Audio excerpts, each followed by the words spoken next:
বিসমিল্লাহির রহমানির রহিম। গতকাল আমরা কার্বোসাইক্লিক এবং হেটেরোসাইক্লিক যৌগ নিয়ে কথা বলেছি। আজকে আমরা কার্বোসাইক্লিক এবং হেটেরোসাইক্লিক অ্যারোমেটিক যৌগ নিয়ে কথা বলবো।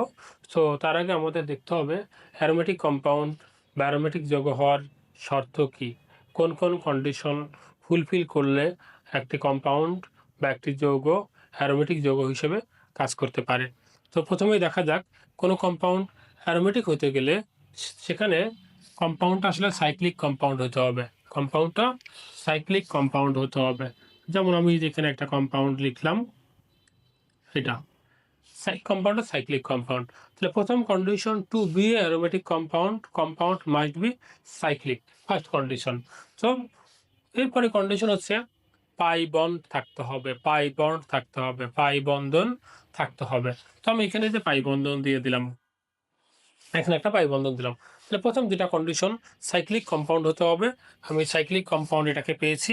দেন বলছে পাই বন্ড থাকতে হবে, এখানে পাই বন্ড পেয়েছি আমি, দুটা কন্ডিশন ফুলফিল। এরপর বলেছে অল্টারনেটিভ পাই বন্ড থাকতে হবে, অল্টারনেটিভ পাই বন্ড থাকতে হবে। অল্টারনেটিভ পাই বন্ড মানে কি? Pi bond sigma bond, pi bond sigma, অর্থাৎ double bond single bond, double bond single bond এভাবে আসবে। তাহলে আমাদের এখানে একটা পাই বন্ড আছে, তাহলে এখানে আমি একটা সিঙ্গেল রেখে আবার একটা পাই বন্ড দিলাম, এখানে আবার একটা পাই বন্ড দিলাম। এখন আমরা যেখান থেকে স্টার্ট করি না কেন, এই যৌগেতে বা এই কম্পাউন্ডের মধ্যে double bond single bond, double bond single bond, double bond, অর্থাৎ একটা পাই বন্ড একটা অল্টারনেটিভ ডাবল বন্ড হচ্ছে একটা ডাবল বন্ড একটা সিঙ্গেল বন্ড, যেটা আমরা এখান থেকে দেখলাম double bond single bond, double bond single bond হচ্ছে আমাদের অল্টারনেটিভ ডাবল বন্ড। কনজুগেশনটা এভাবে একসাথে আসলে বলা যাবে না। কনজুগেশন বলতে গিয়ে আমরা এটা নিয়ে আলাদা নতুন একটা লেকচার থাকবে।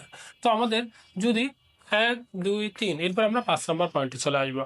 5 নম্বর পয়েন্ট হচ্ছে 4n+2 number of pi electron. 4n+2 number of pi electron থাকতে হবে, যেখানে n এর ভ্যালু 0 1 2 3 4 এরকম কমপ্লিট নাম্বার, পূর্ণ সংখ্যা বা ইন্টিজার নাম্বার থাকতে হবে। এরকম ইন্টিজার নাম্বার থাকলে সেটাকে আমরা অ্যারোমেটিক যৌগ হিসেবে বিবেচনা করব।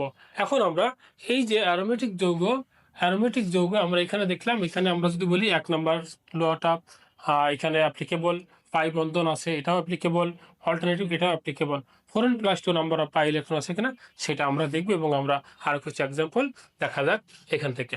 তো এখন আমাদের অল্টারনেটিভ ডাবল বন্ড আছে, সবগুলো রুলস আমরা এখানে দেখেছি। এখন আমরা এটার অ্যাপ্লিকেশন দেখব।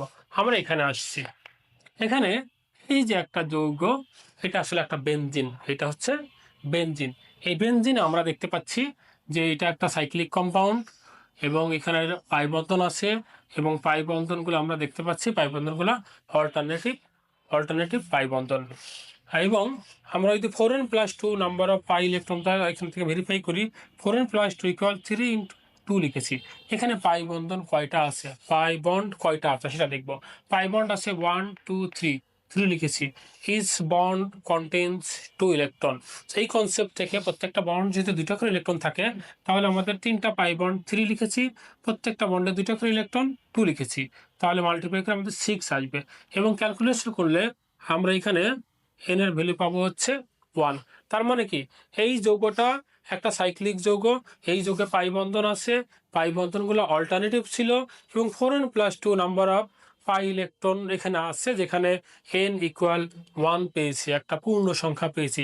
অর্থাৎ বেনজিন একটি অ্যারোমেটিক যৌগ, সেটা আমরা এই এই এই নিয়মগুলো থেকে বলতে পারলাম। এই যে নিয়ম থেকে আমরা বেনজিনকে অ্যারোমেটিক বলছি, এটাকে আসলে বলা হয় হাকেল থিওরি। হাকেল নিয়ম অনুযায়ী আমরা অ্যারোমেটিক কম্পাউন্ডের ডিফাইন করি। আর একটা এক্সাম্পল দেওয়া যাক, এই যে একটা যৌগ, এটা আসলে ন্যাপথালিন।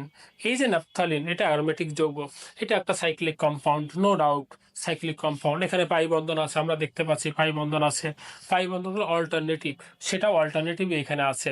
এই যে double single double single double single double single এরকম অল্টারনেটিভ আছে। এখন আমরা যদি দেখি এই 5 নম্বর ফর্মুলাটা যদি এখানে ভেরিফাই করি, 4n+2, 4n+2 দেখা যায় এখানে 5টা আছে, 1 2 3 4 5, 5টা পাই বন্ড আছে, 5 লিখেছি। ইচ pi bond contains 2 electron, so 5 × 2। আমরা যখন ক্যালকুলেশন করব আমাদের এর ভ্যালুটা 2 হবে। এটাও একটা পূর্ণ সংখ্যা বা ইন্টিজার নাম্বার। এরকম পূর্ণ সংখ্যা বা ইন্টিজার নাম্বার যদি আসে অন্য পয়েন্টগুলো ভ্যালিড হওয়ার পরে, তাহলে সেই যৌগটাকে আমরা বলছি অ্যারোমেটিক যৌগ। এখন আমরা আরেকটা জিনিস এখান থেকে দেখতে চাই, এই যৌগটা আমরা এখানে দেখতে চাই। এই যৌগটা কিন্তু একটি সাইক্লিক যৌগ, নো ডাউট। এই যৌগের মধ্যে পাই বন্ধন আছে, আমরা দেখতে পাচ্ছি। পাই বন্ধনগুলো অল্টারনেটিভ কিনা সেটা আমরা দেখব, যে পাই বন্ধন সিঙ্গেল বন্ধন, পাই বন্ধন সিঙ্গেল বন্ধন, পাই বন্ধন সিঙ্গেল বন্ধন, সিঙ্গেল বন্ধন। এই যে আমরা এখানে দেখতে পাচ্ছি এইটা অল্টারনেটিভ না। এই জায়গাটাতে এসে পরপর দুইটা সিগমা বন্ড বা দুইটা সিঙ্গেল বন্ড আমরা পাচ্ছি। এই কারণে এইটা অ্যারোমেটিক কম্পাউন্ড না। কিন্তু আমরা যদি 5 নম্বর পয়েন্টটা ভেরিফাই করি, এইখানে এন এর ভ্যালু 1 আসবে। তার মানে কি 5 নম্বর পয়েন্ট ভেরিফাই হলে সেটাকে আমরা অ্যারোমেটিক বলতে পারবো না, উপরের পয়েন্টগুলো ভেরিফাই হয়ে আসতে হবে। 1 2 3 1 2 3 এই পয়েন্ট ভেরিফাই হবে, দেন যদি নাম্বার 5 ভেরিফাই হয় সেটাকে আমরা অ্যারোমেটিক কম্পাউন্ড বলবো। তাহলে এই যৌগটা আসলে আমাদের অ্যারোমেটিক যৌগ নয়। এখন আর একটা যৌগ আমরা এখানে দেখতে পাচ্ছি, এই যে একটা যৌগ, এটা কিন্তু কার্বোসাইক্লিক না। এখানে কার্বন আছে রিং এর মধ্যে, কিন্তু একটা হেটেরো অ্যাটম আছে, ফরিং অ্যাটম আছে, কার্বন আছে একটা, সরি একটা অক্সিজেন আছে। অক্সিজেনটা এখানে হেটেরো অ্যাটম। তাহলে হেটেরো অ্যাটম থাকার কারণে এটা একটা হেটেরোসাইক্লিক যৌগ। এই হেটেরোসাইক্লিক যৌগে হাকের লয়ের ওই সব কিছু ওইভাবে ফলো হবে না, একটু এক্সেপশন আছে। এখানে আমরা দেখতে পাচ্ছি এটা একটা সাইক্লিক কম্পাউন্ড, নো ডাউট। এটা একটা সাইক্লিক যৌগ বা চাক্রিক যৌগ। ওকে, তো এখানে পাই বন্ধন আমরা দেখতে পাচ্ছি, সেটাও আছে। পাই বন্ধন অল্টারনেটিভ কিনা সেটা দেখতে হবে। এখানে আমরা দেখতে পাচ্ছি পাই বন্ধন সিঙ্গেল বন্ধন, পাই বন্ধন সিঙ্গেল বন্ধন, সিঙ্গেল বন্ধন। এইখানে পাই বন্ধন অল্টারনেটিভ না। এইটার মতো এটাও অ্যারোমেটিক হওয়া উচিত না, কিন্তু এটা অরমেটিক। এইখানে সিঙ্গেল বন্ড দুটো এসেছিল এবং সেটাকে আমরা বলেছিলাম দুটো সিঙ্গেল বন্ড পরপর আছে, এই কারণে এটা অ্যারোমেটিক না। এটা হচ্ছে কার্বোসাইক্লিক যৌগ। বাট হেটেরোসাইক্লিক যৌগের জন্য পরপর দুটা সিঙ্গেল বন্ড আসতে পারবে। হেটেরো অ্যাটমের দুই পাশে দুটা সিঙ্গেল বন্ড আসতে পারে। তো শর্ত হচ্ছে এই হেটেরো অ্যাটমের লোন পেয়ার থাকতে হবে। এখানে অক্সিজেনের 2 জোড়া লোন পেয়ার আছে, তার 1 জোড়া রেজোনেন্সে অংশগ্রহণ করে। এবং এটা যদি আমরা ক্যালকুলেশন করি 4n + 2 = 6 পাবো। দুইটা পাই বন্ডে 4টা ইলেকট্রন আর 1 পেয়ার লোন পেয়ার 6 হবে। n = 1। এখানে আমরা কমপ্লিট নাম্বার পাচ্ছি। এইটা হচ্ছে কনজুগেশন। এই যে ইলেকট্রনগুলো মুভ করতেছে এক জায়গা থেকে আরেক জায়গা, এক অ্যাটম থেকে আরেক অ্যাটমে ট্রান্সফার হচ্ছে এবং সবসময় রোটেট করছে, এটাকে বলা হচ্ছে রেজোনেন্স থাকলে আমরা বলি যে 0.4 ভ্যালিড, অর্থাৎ কনজুগেশন আছে। এইখানে 3 নাম্বার হেটেরো অ্যাটমের জন্য এই যে অল্টারনেটিভ ডাবল বন্ড বা অল্টারনেটিভ পাই বন্ডের পরিবর্তে আমাদের বলতে হবে যে এখানে কনজুগেশন আছে। তাহলে এই হচ্ছে আমাদের অ্যারোমেটিক যৌগ। এই যৌগটার নাম হচ্ছে